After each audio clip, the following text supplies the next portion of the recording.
Hola, somos el equipo 5 y mi equipo está conformado por Amayeli Navarro, Edwin Ortega y yo, Giovanna Martínez. En este video vamos a hablar sobre conceptos básicos de bases de datos distribuidas. El primer tema es acerca de los sockets y estos es un mecanismo de comunicación entre dos o más procesos gracias al cual es posible enviar o recibir información. Los sockets permiten implementar una arquitectura cliente-servidor. También son capaces de utilizar el protocolo de streams, TCP y el datagramas. Constituyen una interfaz de la programación en la capa de transporte. Son necesarios para los sockets dos recursos. El primer recurso es un par de direcciones IP que identifican la computadora de origen y la remota en una red. El segundo recurso es un par de números de puerto que identifican a un programa dentro de cada computadora para la comunicación. El funcionamiento de los sockets.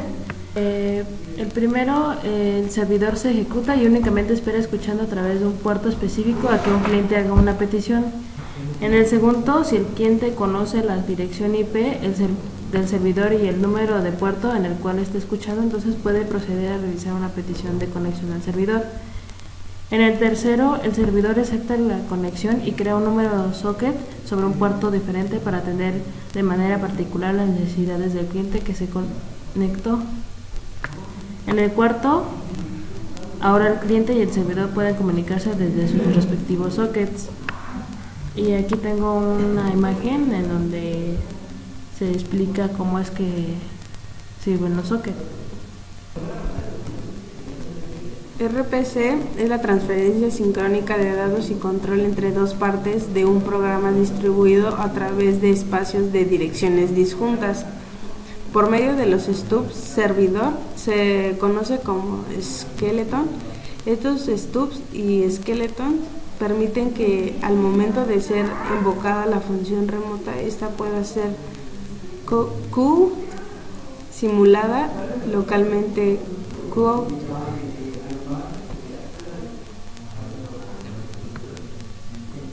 Tiene lo que es el mecanismo y el objetivo. El stub del cliente se encarga de empaquetar los parámetros y la solicitud, enviarlos al intermediario en el servidor y luego esperar la respuesta, desempaquetarla y entregarla a la aplicación.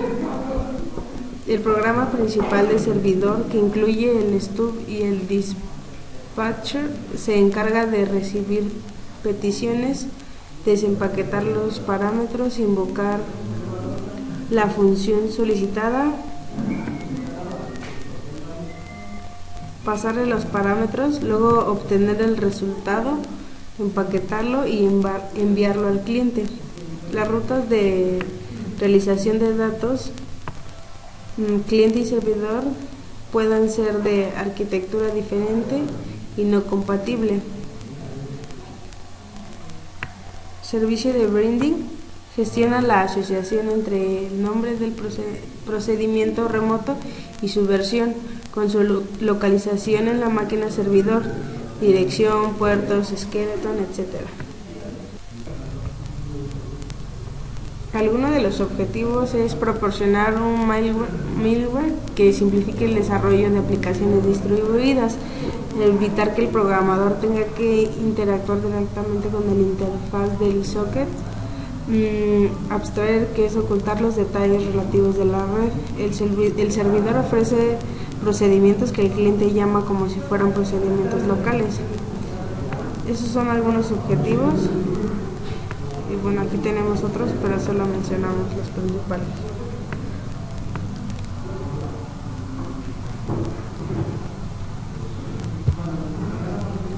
Las características del stub. En el lado cliente, el representante del servidor se denomina stub o proxy. El stub proporciona transparencia en la invocación del cliente. El stub debe poseer llamadas con la misma declaración que el servidor. El cliente invoca las llamadas del stub como si fuera el servidor. El stub, a través de un protocolo RPC y con unos mecanismos de ampliamiento, envía un mensaje al extremo remoto solicitando la ejecución real de la llamada. En las características del skeleton, en el lado servidor, el representante del cliente se llama skeleton. El skeleton proporciona transparencia en el lado del servidor. También debe conocer las llamadas ofrecidas por el servidor. El skeleton, a través de un protocolo RPC con unos mecanismos de desplazamiento, recibe un mensaje de extremo remoto solicitando la ejecución real de la llamada. También invoca la llamada del servidor como si fuese el cliente. A través de un protocolo RPC y con unos mecanismos de ampliamiento envía un mensaje al extremo remoto invocando el resultado de la invocación. Cada procedimiento que el servidor exporte a través de RPC requiere su propio skeleton.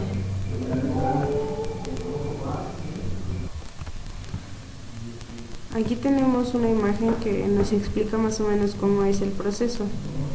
De un lado tenemos lo que es el cliente y del otro lado lo que es el servidor. Aquí nos muestra cómo hace la llamada, envía los datos, el servidor los recibe, los procesa, igual obtiene el resultado, los vuelve a enviar y el cliente los recibe nuevamente y pues ya es cómo se genera el proceso. El siguiente tema habla sobre el Remote Method Invocation o RMI, que en español quiere decir el método de invocación remota. Es un mecanismo que sirve para invocar métodos de manera remota, como su nombre lo dice. Facilita el desarrollo de aplicaciones distribuidas y permite la distinción entre objetos locales y remotos. Este consta de 3 capas, que la primera capa es el stub y skeleton, la segunda capa que es la referencia remota y la tercera capa que es transporte. Existe otra cuarta capa que es la de aplicación. Dice, en la capa 1 de stub y skeleton trata que se hace referencia a que es la interfaz entre la capa de aplicación y el resto del sistema. También dice que se divide en dos, que es el stub del cliente y el skeleton del servidor. El stub del cliente inicia una conexión al objeto remoto. También dice que ordena y trabaja con la segunda capa. Y el skeleton del servidor realiza lo que es la decodificación de datos, enviar llamadas de la implementación del objeto remoto actual y retomar el estado de la llamada o excepción dentro de un flujo. La segunda capa, que es la de referencia remota, es responsable de llevar a cabo la especificación de un protocolo de referencia. Este es independiente del stub del cliente y del skeleton del servidor. Algo más es que transmite datos a la capa de transporte. La tercera capa, que es la capa de transporte, abarca o es responsable de establecer conexiones al espacio de direcciones, manejar las conexiones, monitorear las conexiones y escuchar las llamadas.